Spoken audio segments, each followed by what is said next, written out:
నమస్తే, welcome to HBN TV. Mulugu జిల్లా మంగపేట మండలం ఓడగూడెం, రమణక్కపేట, రాజుపేట, కత్తిగూడెం, ఆకినపల్లి, మల్లారం పరిధిలో కొనసాగుతున్న ఇసుక రీచ్లు గిరిజనుల ఉపాధి నిమిత్తం కొనసాగుతున్నాయి. ప్రభుత్వం ఏర్పాటు చేసిన ఈ రీచ్ల పద్ధతిని తప్పుడు మార్గాన ప్రచారం చేస్తూ అధికార పార్టీ జిల్లా అధ్యక్షునిపై నిరాధారణ ఆరోపణలు చేస్తున్నట్లు ఇసుక రీచ్ కోసం పెట్టుబడి పెట్టిన సదరు వ్యక్తి గిరిజన సంఘ నాయకుల సంభాషణలోనే వినండి.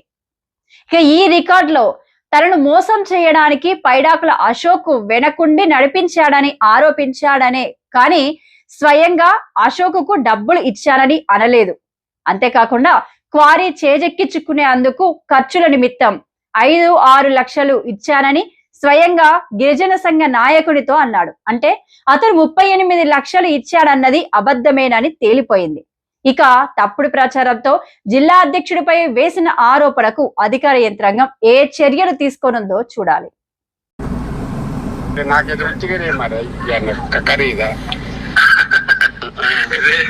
ఇంకా 2-3 ప్రెస్ మీట్ పెట్టి మొత్తం ఏ నోట్లు ఇచ్చినావు? 2000 నోట్ల 500 నోట్లు ఇచ్చిన బ్యాంకు ద్వారా ఇచ్చినావు. స్టేట్ లెవెల్ వార్త పోయిన తర్వాత కలెక్టర్ ఆఫీస్ ముందు కూర్చుంటా సొసైటీ మందు పట్టుకొని అందరికి వస్తారు. వాళ్ళకి సంబంధం ఉంటది, మాకు సంబంధం, సంఘపోలకు సంబంధం ఉంటది. సంఘపోల మీద పెట్టలే ఇప్పుడు ఎందుకు అశోక్ ఉండి నడిపించిందని పెట్టిన నాకు చదువు రాదు కానీ అది ఉట్టి ముచ్చడు కానీ చదువు కాదు. అశోక్ అన్న ముచ్చడు. బాలకృష్ణ ఆయన అనుచరుడు. బాలకృష్ణ అనేది దేక్తలేదు కానీ బాలచంద్రుడు అనుచరుడు అట. ఏ నేను మంది ఎందుకు తాగుతానన్నా? నువ్వు మంది తాగినట్టు మాట్లాడతా. మంది ఎందుకు తాగుతా? నేను పనిలే. నువ్వు టెన్షన్ పడకపోతే నీకు అప్పుడే చెప్పిన. ఏం టెన్షన్ పడగానే నాకు షుగర్ ఉన్నదానికి నువ్వు లేనిపోయి టెన్షన్ పడకు. అక్కడికి వచ్చి రేపు మాట్లాడేటప్పుడు కూడా ఈ ఆగమాగా మాట్లాడితే నీదే తప్పు అవుతుంది. తప్పైతే అయింది కానీ ఇక తీసుకోండి చూడండి. నేనే ఆడానని చెప్పాలా? మాకు అన్ని నిజ అవుతుండు. నిజాతి అంటాడు. మరి కోరీలు ఎట్లా అమ్ముకుంటారు చెప్పు? కోరీలు అమ్మటానికి కష్టపడ్డా చూడటానికి ఏం చేస్తా నాది. నువ్వు గిట్ల కంగారు పడితే ఇదే చికాకైంది. కంగారు పడకనే 14 సంవత్సరాలు ఆలయం చేసి కార్తీక్ గారి ప్రశాంత్ గారి ఎక్కడ అది పట్టుకొని ఎక్కడ వీడియోలు పట్టుకొని ఊర్లో తిరిగి అట్లా తిరిగిండు. 35 లక్షల అబ్బాయికి అందుకే ఇరికించి కార్తీక్ ను కూడా ఇరికించి రేపు వస్తారు నరసింహారావు, ఆ పెద్ద కార్తీక్, శ్రీను, ఆ కమిటీ మొత్తం వస్తారు ఇక్కడికి. నేను రాసిస్తామని వస్తారు. రాసిస్తాను వస్తానులా భయం వచ్చింది. నేనైతే ఎప్పుడు దాన్ని చేసిన అన్ని మట్టుకొని అయితే కేసు ఉరకకు. నాకు ఎట్లా మాట ఏం కథ నాకేం తెలియదు. నేనే కళ్ళారా చూసిందే చెప్తా.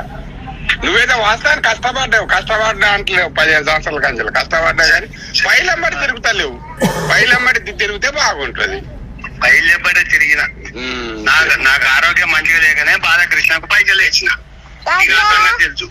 అయ్యే పైసలు వేసినట్టు 30 లక్షలు వేసిన 40 లక్షలు అరే 30-40 లక్షలు అయితే నువ్వు మంచిగా ఉన్నావు.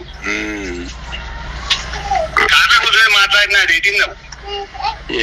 కార్లకు కొని ఏం చెప్పిండు ఆయన లెక్క చూసి 1,00,000 రూపాయలు 90 దొంగ లెక్కనే నేను చెప్తే 1,00,000 రూపాయలు 90 వస్తే ఇచ్చేస్తాను. ఆనాడే డౌట్ వచ్చింది.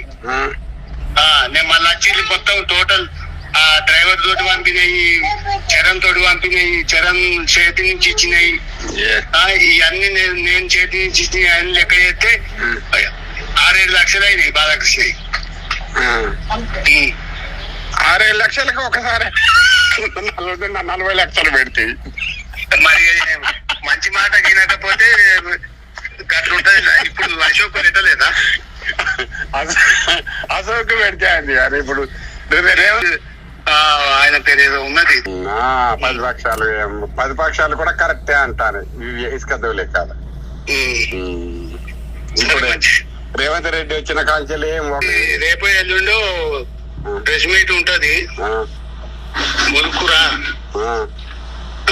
ప్రెస్ మీట్ లో స్టేట్ లెవెల్ లో మొత్తం వార్తలు ఇస్తాను. 5-6 లక్షలు పెట్టుకొని ఒక్కసారి 40 లక్షలకు 38 లక్షలకు చెప్తే లెక్క. అది భగవంతుడు చూస్తాడు అబ్బా, ఎందుకు ఏదో విషయం దేనికైనా లెక్క ఉండాలి. సరే మంచి.